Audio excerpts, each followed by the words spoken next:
Kurashiki Ablaze, handa na ang pagbabalik. Dedepensahan ng titulo laban sa Creamline. Venom, Alyssa Valdez at Carlos babalik Action X Conference. Tamaro, babalikan ang Creamline. At PNVF President Ramon Tatsuzara, elected as new AVC President. Lakas ng connection ni Tats. Good day ka Heartstrong, welcome back to our channel. Bago natin yung simulan, please support this channel by clicking like, share, and subscribe, and click mo na din ang notification bell para updated ka sa ating mga video.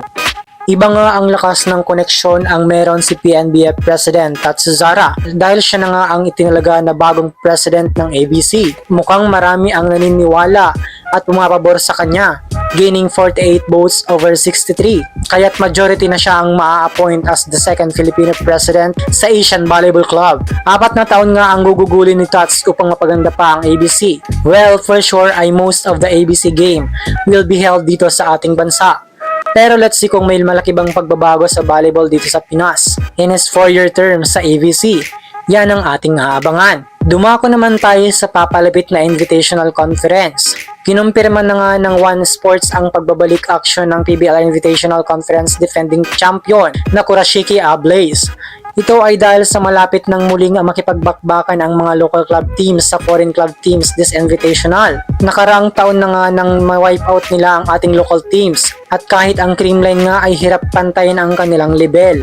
Although nakipagsabayin man ang CCS ay wala pa rin itong nagawa upang maipanalo ang laban. This time will be different dahil mukhang mas manggigigil nga ang Creamline na mabawi ang titulo sa liga. Ang magiging problema nga ay No Gia at Gemma Galanza sa laban na ito.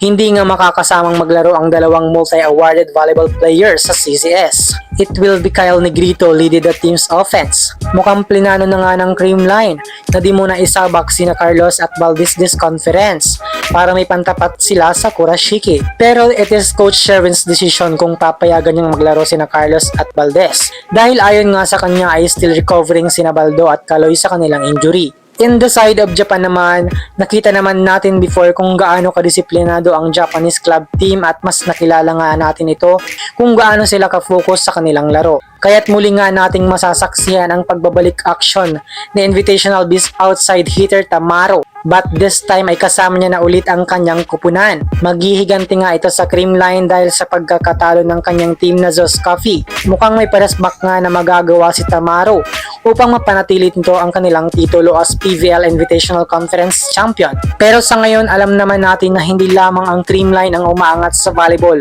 Bagkus lahat ng kupunan sa ngayon ay may kanya-kanyang paandar sa laban. Kaya't set back, relax, and enjoy the show.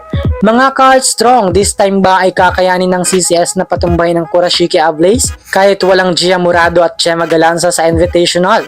Comment down below. Hanggang dito na lamang muna ka-Heartstrong. Do not forget to subscribe and click the notification bell para updated ka sa ating mga videos.